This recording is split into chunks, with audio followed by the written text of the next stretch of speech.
Hello, boils and ghouls. You are now tuned in to PVD Horror Podcast. Pleasant screams.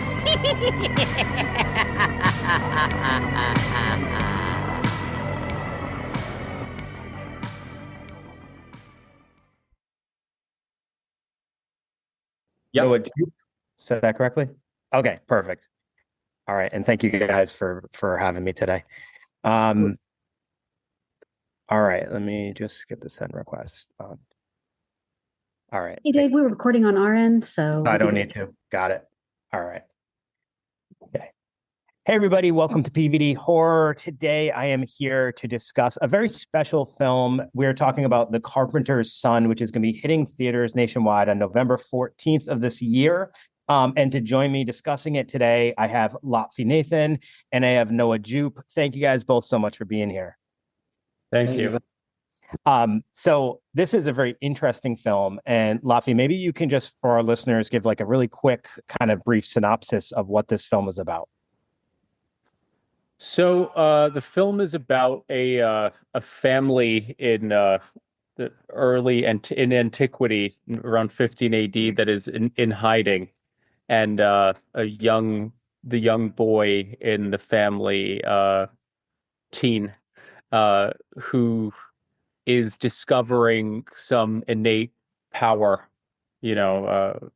divine power, which at the time would have been a frightening prospect for other people, and the first encounter with this great opponent. I'm trying to speak around who the characters are.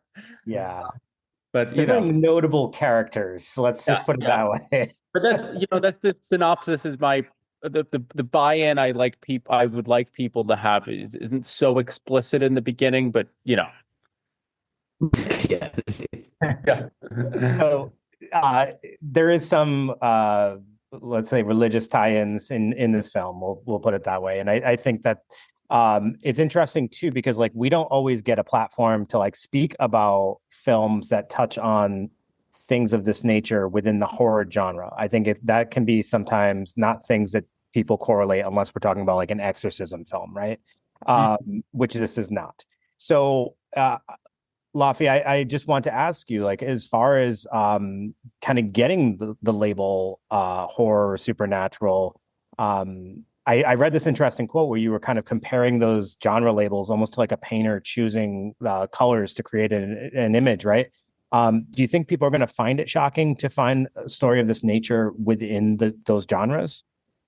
I think so. I think it's inevitable. I mean, I'm not naive in that, like, going into this, I knew that there would be controversy with it. It's not why I made it, but and the horror element, that genre, to me, like I said, it really is just it's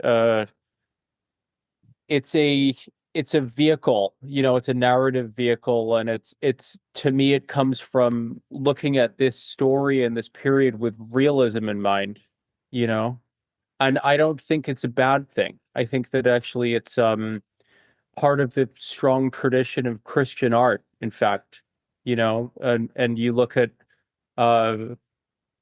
works in the past. You've got the Last Judgment, terrifying.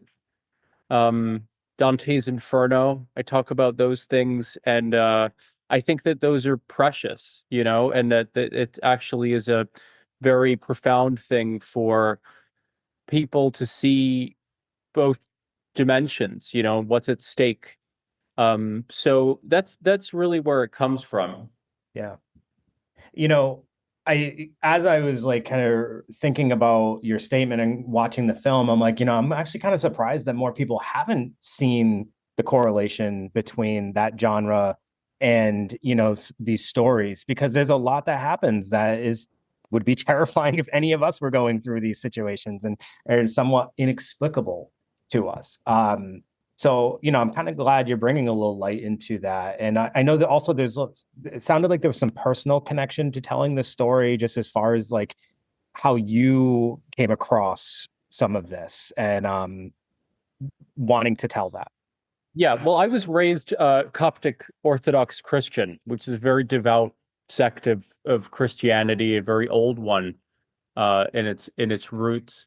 And I mean, ironically, the other side of the controversy, besides horror and that genre in itself being touchy for people, is the idea that Jesus could have had human traits and fallibility, which some people won't agree with. The Coptic Christians don't agree with, you know, my own family.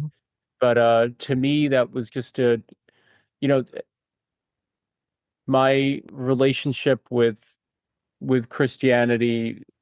I'm interested in it from the human angle, from what I can relate to. So it's sort of like an effort to make it feel relatable. It's not from a cynical place, but I think it's actually valuable to feel a contemporary connection, you know? And just really quick, I know time is of the essence here, and no, I didn't want to leave you out. Just one thing before we go, people might recognize you from, the Quiet Place films or Honey Boy. You're tackling some heavy things here. You're one movie, you have to express so much fear within the realm of silence. Here, it's spirituality. Honey Boy is kind of retelling another story. Has that been challenging for you to take these roles? And then I know we got to wrap, but I just wanted to ask that. Completely challenging and completely terrifying, but that is exactly how I want to do it for the rest of my life.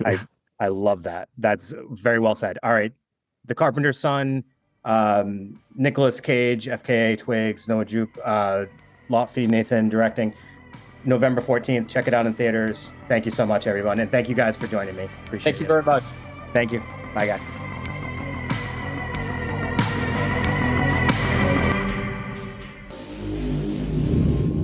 Game over.